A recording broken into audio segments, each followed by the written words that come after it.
இவங்க பாலிசி என்ன சொல்லு?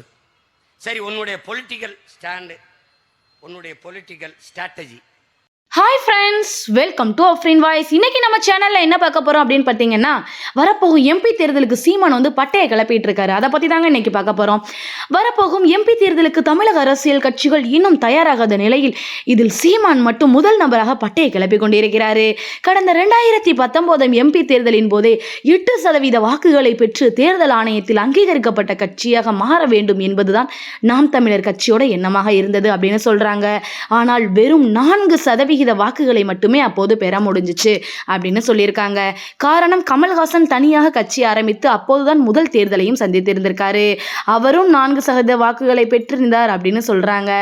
நாம் தமிழருக்கு வந்திருக்க வேண்டிய ஓட்டுகள் கமல்ஹாசனுக்கு சென்று விட்டதாக இந்த அரசியல் விமர்சகர்கள் கருத்து சொல்லியிருக்காங்க.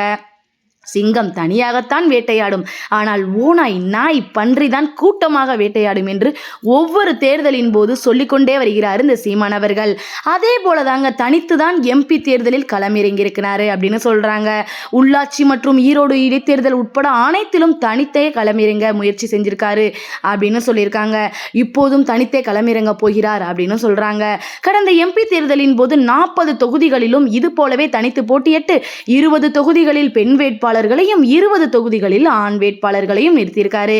இது அனைவராலும் பாராட்டப்பட்டிருக்கு. ஏன்னா 20 சீட்டு ஆணுக்கும் 20 சீட்டு பெண்ணுக்கும் என்று சமமாக ஆணுக்கும் பெண்ணுக்கும் பிரித்து கொடுத்திருக்காரு.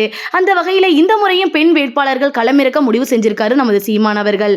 அதில் முதல் வேட்பாளரையும் தற்போது அறிவித்திருக்கிறாரு. நெல்லை, தென்காசி பாராளுமன்ற தொகுதிகளில் நாம் தமிழர் கட்சி சார்பாக போட்டியிடும் வேட்பாளர் பெயர் தற்போது வெளியிடப்பட்டிருக்கு அப்படின்னு சொல்றாங்க. நெல்லை பாராளுமன்ற தொகுதி வேட்பாளராக நாம் தமிழர் கட்சி மகளிர் பாசறை ஒருங்கிணைப்பாளர் பா சத்யாவும், தென்காசி பாராளுமன்ற தொகுதி வேட்பாளராக மயிலைராஜனும் போட்டியிடுவார் என்று அந்த கட்சியோட தலைமை அறிவித்திருக்குங்க. இதே போன்று முக்கியமான தகவலை பெறுவதற்கு நம்முடைய Afrin voice YouTube channel subscribe பண்ணிக்கோங்க. லைக் பண்ணுங்க, ஷேர் பண்ணுங்க, மறக்காம உங்களோட கருத்துக்களை தெரிவிங்க. நன்றி.